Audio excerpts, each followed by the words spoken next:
Welcome to this presentation on sodium bicarbonate and weightlifting performance.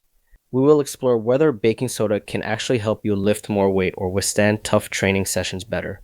By the end of our discussion, you will understand when bicarbonate might be useful, why it works the way it does, and why it is not a magic bullet. This talk is part of the AOF supplement series, which focuses on evidence-based approaches to enhancing athletic performance. Gym debates have long swirled around baking soda as a secret performance booster. Some athletes swear that a spoonful of bicarbonate unlocks new personal records, while others dismiss it as a placebo. The reality lies somewhere in between. Sodium bicarbonate is not a fairy tale substance that suddenly adds plates to your lifts. Instead, its benefits are most likely to show up during high volume work, where fatigue resistance becomes the key to success. In this section, we will set the stage by asking whether it helps you lift more weight or simply sustain your effort over longer sets. 1 rep maximum attempts and repeated high rep sets are very different physiological challenges. Bicarbonate's role depends on which challenge you face. During a 1 rep max, your central nervous system and muscle coordination are more important than acid buffering. In contrast, when you perform multiple sets or long time under tension, acid accumulation contributes to the burning sensation that limits your repetition count. Sodium bicarbonate shines in situations where fatigue builds across sets, and you need extra endurance to grind out those final reps. Understanding the difference between maximal strength and fatigue resistance will help you see where bicarbonate fits in. Intense lifting generates hydrogen ions as a byproduct of anaerobic energy production. These ions lower muscle pH and contribute to the sensation of burning and fatigue. When you ingest sodium bicarbonate, it increases the bicarbonate concentration in your blood, raising extracellular pH. This creates a stronger gradient for hydrogen ions to leave the muscle and enter the bloodstream, where they can be buffered and expelled. By promoting a hydrogen efflux, bicarbonate helps delay acid buildup and may allow you to perform more repetitions before fatigue shuts you down. Higher blood pH helps glycolytic energy production continue for longer because enzymes function better in a less acidic environment. Delaying the drop in pH postpones the burning sensation you feel during hard sets and may help you grind out extra repetitions. These benefits are most relevant for efforts lasting roughly 30 seconds to 12 minutes, such as longer sets of squats, rows, or pressing movements.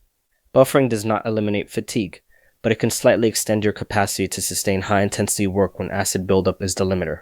Your muscles have internal buffers like phosphates and carnosine that help neutralize acid inside the cell. Sodium bicarbonate acts outside the muscle fiber and the blood. By raising blood bicarbonate, you help transport hydrogen ions out of the muscle more efficiently. This external buffer complements your internal systems and supports repeated contractions when acid buildup is limiting.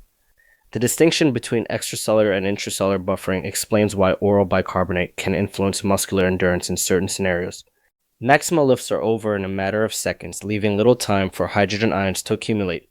Success in a 1 rep max depends on neural drive, motor unit recruitment, and technical execution, more than on acid buffering. Because there is insufficient time for pH to drop significantly, sodium bicarbonate has very little opportunity to exert an effect on a single maximal attempt. If your goal is purely to raise your 1 rep max, bicarbonate is unlikely to offer any advantage. Scientific research backs up the idea that bicarbonate does not increase maximal strength. A meta-analysis of multiple studies found no significant improvement in 1 repetition maximum performance when subjects took sodium bicarbonate compared with a placebo. In other words, whether participants were tested fresh or after some fatigue, bicarbonate did not help them lift more weight for a single rep. This suggests that for pure strength measures, the supplement is ineffective. Where bicarbonate shows promise is in tasks that test muscular endurance. Max rep sets and isometric holds allow enough time for hydrogen ions to accumulate and lower pH. Meta-analytic data suggests a moderate effect size for bicarbonate on muscular endurance across both small and large muscle groups. Higher repetition sets create the conditions for acid buildup, making an external buffer relevant.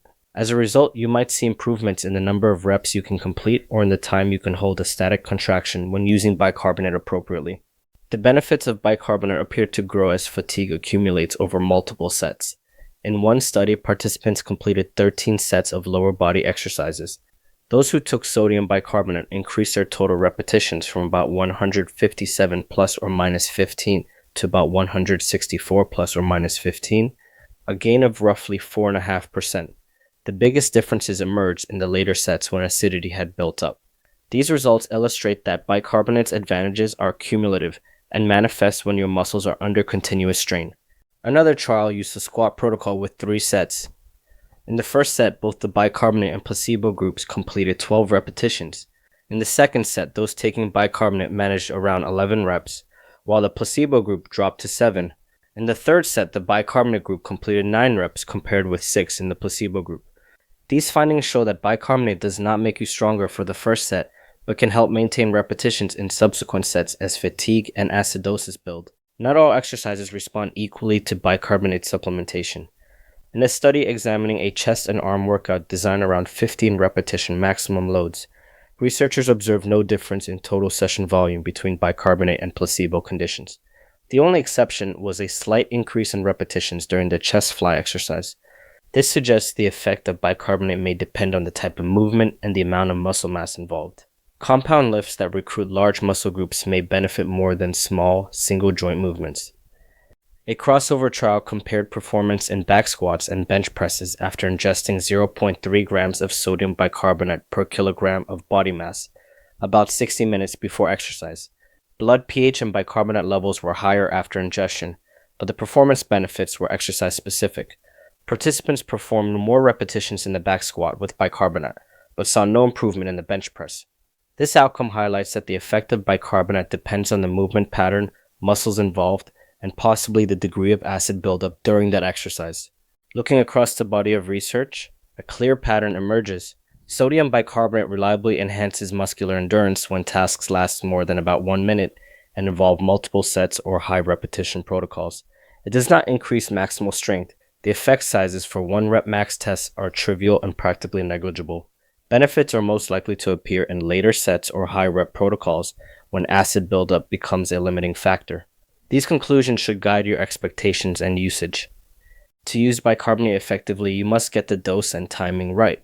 The typical range is between 0.2 and 0.3 grams per kilogram of body mass, with 0.3 grams per kilogram considered the upper end of the effective range. Take your dose 60 to 180 minutes before lifting to allow blood bicarbonate levels to rise. Consuming more than 0.3 grams per kilogram does not improve performance further and increases the risk of stomach upset. Plan your supplementation well ahead of your workout to avoid digestive distress during training. Let us translate those numbers into actual grams. For a 70 kilogram athlete, 0.2 grams per kilogram equates to about 14 grams of baking soda, while 0.3 grams per kilogram equates to about 21 grams. An 80 kilogram athlete would take roughly 16 grams at the lower end and 24 grams at the higher end. A 90 kilogram athlete would need about 18 grams or 27 grams for the respective doses. Always test your protocol in training sessions and adjust based on how your stomach responds. To minimize gastrointestinal discomfort, start near the low end of the dosing range, around 0.2 grams per kilogram, and only increase if you tolerate it well. Consider splitting your total dose into 2 or more smaller servings over the period leading up to your workout, rather than taking it all at once.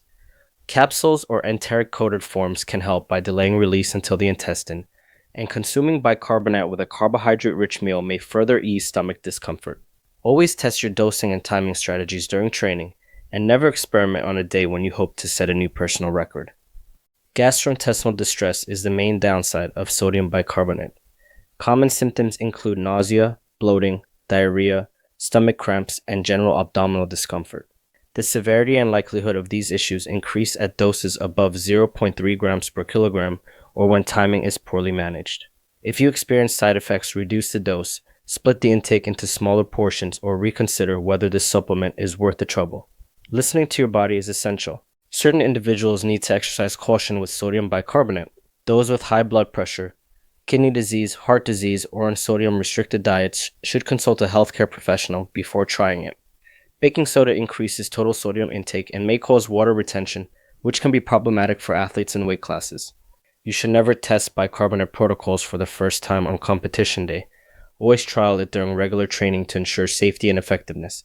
Sodium bicarbonate is best suited for athletes engaged in high-volume lifting, bodybuilding, CrossFit, or functional fitness workouts that involve repeated hard sets.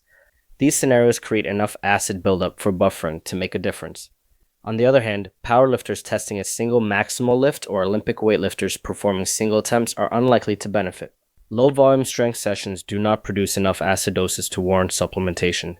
Tailor your use of bicarbonate to your training style and tolerance.